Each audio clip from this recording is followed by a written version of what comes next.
Hi, my name is Deepak Shukla. I'm a multi-seven-figure agency owner, and today we're going to be talking about how to effectively onboard clients. So if you're in the digital space, if you sell paid media, SEO, lead generation, PR, web development, all of the above, any of the above, then one of the things that you will be doing if you're doing your job correctly is onboarding clients. So what do I mean by that? Well, at Pearl Lemon, every month we'll onboard typically a bad month will be 4 clients. 4 and above will be a usual month. So we'll onboard anything between 4 to 8 clients a month. I think this month, at the time of recording, it's August, coming towards the end, and we're going to probably onboard 6. What I want to talk to you about today is a framework for successfully onboarding clients to the extent that they're super impressed, as impressed with your onboarding as they are with the sales process. Because if you think about it, you kind of get clients at a high point of their expectation as well as their sensation. Expectation because they think, well, I've just spent several $1,000s. So my expectation is that this is going to be assuming that you have a higher price point for your service, this is going to be a service that's going to be as impressive as a ticket that I paid for it if you're selling premium services. So that's point number one, okay? So that's the expectation. And then the high point of sensation because they're excited, because they are being onboarded for this great grand adventure. So I want to talk through some practical strategies to ensure that you make the most of onboarding ultimately calls to impress clients, to identify opportunities to upsells, and to do an outstanding job to such an extent that it creates the room for you to have the time to be successful. So I'm going to go through some practical fundamentals that I think are really important, and then we'll dive into some of the advanced tactics. So number one is just energy as you come to the call. So as you can just see by now, and if you know me in terms of the way that I communicate, energy is a big part of the way that I communicate in general. So just having a lot of energy that you come to the call is really important. With that being said, point number two is that to a degree, you need to mirror some of the energy of the client. So if the client is here, I tend to try and go one level up. So what I mean by that is if a client is quite formal and quite serious, then I tend to be a bit more formal and a bit more serious, but I will also add a little bit more energy, as you can see that I'm now, but maintain that level of professionalism as well as energy within it. So going one level up is always a sure guide. So that's just point number two. So energy and having a lot of energy. Number two, mirroring but going a level up depending upon the energy within the room is the second point. The third point is what I call frame control. So when you come into a meeting, it's important for me, if you're the person who's onboarding, be the first one to speak. Be the first one to lead the call. Be the first one to transition to the next subject, because that way you'll demonstrate that, okay, you're clearly the leader. You're the ultimately alpha within this pack. If there's multiple people on the call, especially if the client brings on multiple people, then it's really important that you'll first say, hey, Richard, hey, Judy, hey, Frank. So my name's Deepak. I'm going to be onboarding you today, and I'm also actually going to be your account manager for the campaign. So first of all, I'm excited. I think you made a great decision with choosing Pearl Lemon, and I'm going to do my very best to ultimately drive that decision home today with all of the things that we're going to be going through. So having confidence, introducing yourself to each of the people in the room is really important. And then I think, as you will see, there'll be moments where you transition to different parts of the call, and that is important. Also, we say, great, so now what I'd like to move on to, okay, brilliant. So the next part of the call is, so you really set scenes up and segments up of the call as you transition from one stage to the next. The next thing is prep. You don't need to do a lot of prep, but you need to do enough so that you sound competent when you come onto the call. So one of the things that you can do is make sure that if you've got a load of onboarding documents, that you ask ChatGPT to summarize some of the key points, or of course, time permitting, you go through each of the documents. You have a look at the company website, you understand their vision, their values, you have a look at the people that are going to be present on the call, and then where you can also do a little bit of reading up on each of the individuals. If you do a Pomodoro, 10 minutes, 15 minutes, and just dedicate that to scanning through different aspects of the company background, it's going to prepare you better for the call. Now, one of the challenges that people often have is that they don't, if you're doing high ticket, depending upon how good you are at high ticket, then our account managers will do 1 to 2 calls a week. So if a call is 1 hour, prep for 2 hours, prep for 1 to 2 hours, because the level of ultimately insight you can get and the importance of an onboarding call is so critical for the success of the rest of the campaign. So the time that you allocate towards preparation will contract in line with your increasing actual experience. So in the beginning, you probably need to prep more. I get to a stage now where I can prep within about 10 minutes and I have a good sense of what to say, but that's come from years of experience of doing it. So that's why one of the things that sometimes often happens is what you need to be mindful of.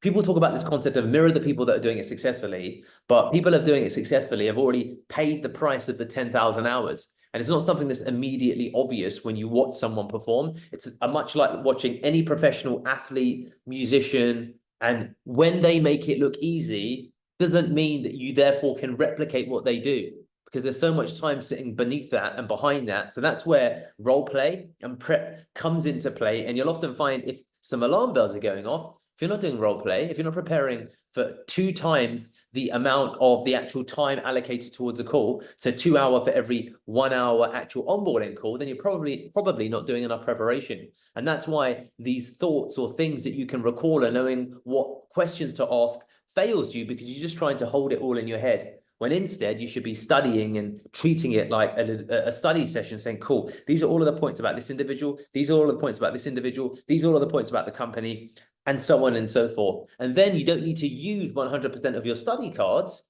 but you'll be able to dance between them because you've got actual visual memory retrieval cues. Because what often happens is that we read a load of stuff and we think, I haven't got time. So that's one of the other things that you need to ultimately be sure of. Now, as we move forward, you want to also add what I call there's central value and there's peripheral value. So central value is the main premise of the call. So a good example of that is that we sell lead generation. So the main premise of the call is to talk about lead generation strategies, to talk about our strategy, to talk about their market, to talk about who they want to target, to talk about the ICP. That's the central premise of the call. But then you've got all of the peripheral parts that contribute towards ultimately lead generation. Now, in the space of digital, the good thing is that the actual questions and knowing what the right questions to ask that will give you create the greatest impression and also allow you to understand more about their market. The questions to a degree don't change. What do I mean by that? You could probably go into any supermarket, if you think about it, across the world and make comments as to their aisle layout, as to where they are positioned onto the street, as to ultimately perhaps no, you couldn't, maybe that's a bad example, but you'll see that there's patterns across ultimately types of businesses that repeat themselves, and the patterns don't tend to change. So when you think about it in those terms, that's where you can ask questions and offer advice. Ask questions. So what are you doing outside of lead generation so what are you doing outside of this, Mr. Client? What have you tried before, Mr. Client? Why do you think that didn't work for you, Mr. Client? What are you hoping that will be different practically with Pearl Lemon, Mr. Client?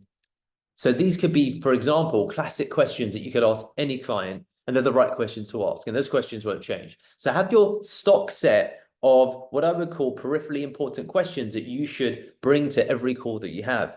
You said, okay, how did that work out for you? Can you walk me through the sales process once we, for example, pass a lead onto you? Can you tell me a little bit about the sales rep that will be handling these calls? Are they the type of sales rep that will only accept calendar calls into their diary? Or are they the type of sales rep who will say, just send me someone who says, yeah, potentially, and that's enough for them to start working the lead? At what point do you want us to pass the lead off in your ideal world? And can you talk to me about how you would work that lead? Now, if you think about it, these questions don't change based upon any kind of client within the lead generation space. Now, also, of course, that's specific to lead generation. There's going to be what I call peripheral value questions that you could also ask, or you could checks that you could run. So checks that you could run. How quickly does the website load?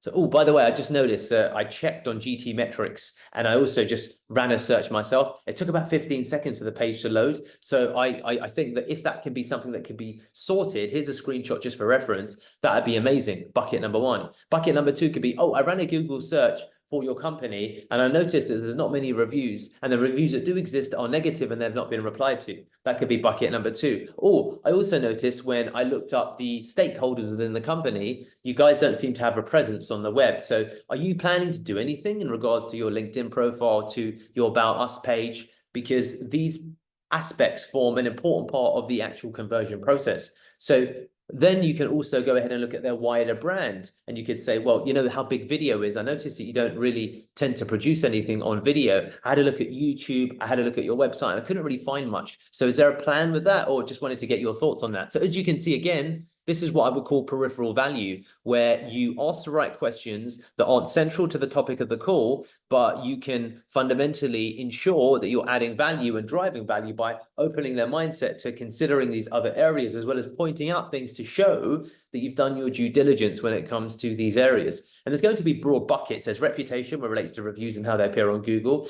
There is the video-based bucket on its own, really, how much video they're producing. They're just regularly content updates. Do they update their blog on a regular basis? Do they have plans for a blog? And then there's ultimately building out some stakeholder profiles across the company ecosystem. So these types of questions typically are the same across every type of business. And irrespective of the digital product you're selling, your client will appreciate that if you answer or if you ask these things. And it will also open up opportunities for upsells, because they'll come to you with ideas or come to you with questions or problems. So if you stay within these two circles, the central, and within the central circle, of course, that will change niche to niche, because there's going to be questions that are central to the campaign. And the more, I would say, in that space, it's a question of knowing product knowledge, knowing the client's ultimately history and journey within that space. But outside of that, these questions won't change. So if you follow these steps, and there's probably going to be others, there are others, maybe I'll save it for a follow-up video, but if you follow these steps, you'll already improve the quality of your onboarding calls. And as I come to think about it, about frame control, this is the next point, that you open up and you lead the call. You should lead the closing comments of the call, lead the opening of the call, lay out a map for the call. This call is going to probably be around 45 minutes. What I want to go through is X, Y, Z. These are the things that we're going to be going through. This is the time allocation for that, just so I know ahead of the call, how much time do you have? Do you have a hard stop on the hour? Because then I'll try and address appropriately. So asking them about how much time they have available and allocated to the call. All of these things you should procedurally be doing on each of the calls. So this is my guide to how to be successful when you onboard clients. With that being said, this is a Zoom call. Temi, do you have any follow-up questions that you want to ask?